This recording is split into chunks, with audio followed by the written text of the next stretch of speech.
Want to explore many places in Macau but only got a day? Kaya yan!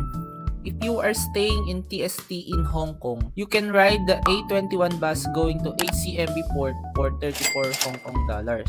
Don't forget to bring the following important items for your trip: pass immigration and acquire a bus ticket for 65 Hong Kong dollars through their manual counters or kiosks and pay using the Octopus card. 45 minutes of travel through this bridge, immigration and checks again at the Macau port, and finally, we're in Macau. First stop is the Fisherman's Wharf. From Macau Port, ride bus 102X and drop off at AB Amisalde Viaduto. Fare is 6 Macanis Pataka or 6 Hong Kong dollars. Just prepare exact fare dahil hindi sila nagsusukli dito. Explore this area and you can take a picture like this one. Second stop is Senado Square. From Fisherman's Wharf, we rode bus 3 and drop off at Almeida Ribeiro. Then, lakad na lang to reach the destination. Third stop is St. Paul Ruins. This is 10 minutes walk from Senado Square.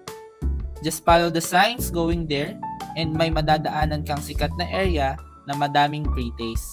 Look for the bus stop near Senado Square, then we will ride bus 25. And after 30 minutes, we reach our fourth stop, which is the Venetian Macau, a luxury hotel and casino inspired by Venice, Italy. Picture-picture lang. At dahil gutom na kami, dito na kami nag-lunch sa parang food court area nila. At in-order nga namin itong orange chicken nila na napakasarap. Fifth stop is the Londoner, which is karugtong lang ng the Venetian. Lakad lang to reach the area. Then, eto na siya.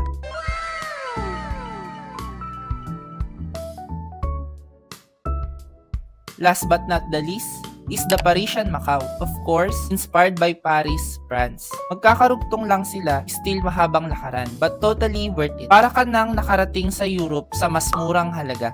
And that's it. After exploring Macau, you can ride again 102X pabalik ng Macau Port and travel back to HK. Kaya,